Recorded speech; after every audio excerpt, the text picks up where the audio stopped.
Welcome. It's Monday, which means there's some stuff going on today. Just some minor stuff and some interesting stuff, I guess. Getzlaf missed a game last night with an upper body injury. I'm starting to wonder with Ryan Getzlaf if this is just kind of how it is now, that you're always going to be dealing with one injury or another. Uh, some players reach that point where something's going to be ailing them somewhere.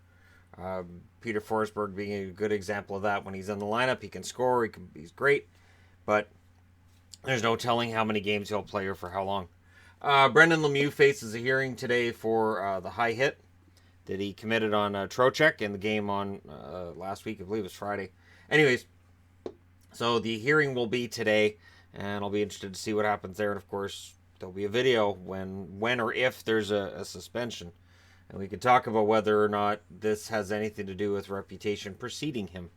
The NHL's entered a deal with FanDuel, which means your daily fantasy hockey stuff will now have NHL branding all over it and go through FanDuel. So the NHL will promote them, they'll promote the NHL. It's just more gambling money to go the NHL's way. We'll see how much money they make off of it. Your 3 stars of the week: Sean Monahan of the Calgary Flames, Elias Pettersson of the Vancouver Canucks, and Braden Point of the Tampa Bay Lightning. So, 3 players that I like a lot. 3 stars of the week. No problem with that whatsoever. And all 3 teams had pretty solid week. There was an article on the Dallas Stars and Miro Heiskanen, and the fact that they wouldn't trade him for Karlsson. And at the time, I said no. If that was a requirement, you don't give up Heiskanen for Karlsson, who at the time I said Karlsson didn't play well last year for the most part, and you know, for his normal standard, and that I didn't know how healthy or injured, and you know, Heiskanen's this young kid who projects to be, you know, a really, really fantastic talent in the league. So, Mathot agrees now. Mathot 100% agrees. Mathot now sees why Dallas refused to trade Heiskanen for Karlsson. And he says that basically Heiskanen's not on Karlsson's level, but he can see the promise there and the potential. And it's worthy of note because Mathot, of course, was a defense partner for Erik Karlsson. And there were some, myself included, who felt that when Mathot left and was taken in expansion and then ended up in Dallas, that I thought that hurt Karlsson's game as well. And I thought Mathot was the best defense partner that Karlsson had. Jalen Ramsey from Saturday night, and I haven't really had a chance to do a video on this. I'm not going to do an entire video on this. Jalen Ramsey was out on the ice post-game in Nashville showing off his skills. And I do this with quotation mark, because he said that with the right training, he could be an NHLer in 6 months. And clearly the Predators are like, all right, well, Jalen Ramsey's a cornerback for the Tennessee Titans. People know who he is. It'll get us some buzz. So, yeah, we'll put him out on the ice in shoes. He's out there in shoes with a stick. That's the problem. See, you can teach a guy a slap shot. You can teach a guy a snap shot, wrist shot, all that stuff in 6 months. No problem. And a big, strong NFL player could pick that up pretty quick. It's skating. It's skating that I'd be very curious to know about, and how to dish out and take hits during game. And again, NFL is one thing, but it's completely different in hockey than it is in the NFL. Because skating. Until I see him out there on a pair of skates skating around. And, you know, like 6 months was his claim. His claim was, hockey looks easy, I could be an NHLer in 6 months. And that was a little over a month ago. Apparently now he's friends with PK Subban. And Bizanet was hanging out with him before the game as well. Biz Nasty, as people know. And tweeted out or sent out on Instagram, was one or the other, that the Predators had just signed Jalen Ramsey to an 8-year maximum cap hit contract, just as a joke. But it'll be interesting to see where this goes, because again, until he's out there on skates on the ice.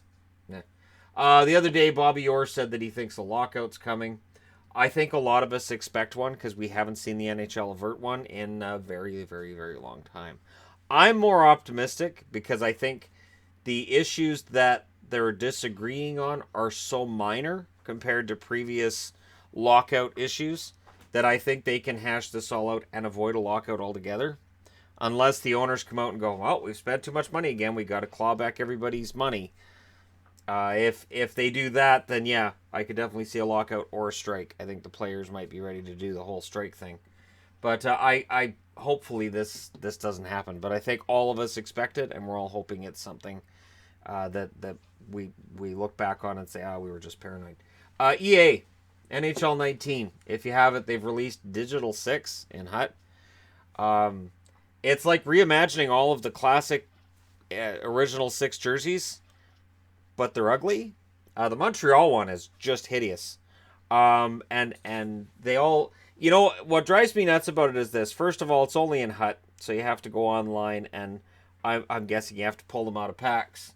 And I don't do that. I don't give you more money to unlock something in a game I already paid $79 for. That's not something that happens. You give me the game, I go home and play it, and we're done.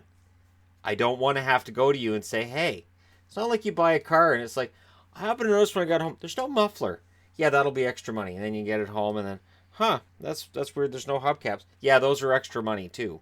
But they were on the car when you showed it to me. Yeah, but we pulled it all off when we actually sold it to you, so you'd have to come back and pay thousands of dollars more for that car that we gave you no deal on. I don't understand it. So enjoy the Digital 6. The Maple Leafs one looks like the Canada Cup ones from the 80s to me, and I'm not sure what's going on with any of the rest of them. But as I said, the only one that looks sort of nice is Detroit. But what they did with Detroit was they basically took the Montreal. It looks like the Montreal jersey minus the blue, with the same stripe and everything. Anyways, there you go. So go ahead and look for it. I'm not going to do a video where I'm looking at them and pointing out what's wrong with them. The Boston one's just, anyways. And I wanted to point out before we go, these are some interesting records that are going on right now. The Leafs are 3-5 at home, 6-0 on the road. Nashville's 5-3 at home, 6-0 on the road. And the New Jersey Devils 5-1-1 at home, 0-4 on the road. So there's some interesting issues going on here that are definitely causing the Leafs fan base to have some pause about where the Leafs are at right now, because what you see at home and what you see on the road are so different. And for New Jersey fans, kind of the same thing. So New Jersey's fallen out of the playoffs at this stage because of their road record, and that's just, it's not going to work. Eventually it'll somewhat even out, but when? When's the big question. And of course for Nashville it's not as dramatic because at home they're still 5-3, so they're 11-3 overall. So it's not a huge deal, but it's interesting that their home record is 5-3 and the road record 6-0. Let me know your thoughts in the comments section below. Don't forget to hit like and subscribe if you're browsing your way through. You just happened upon this video. Thank you guys so much for watching. I'll talk to you again soon.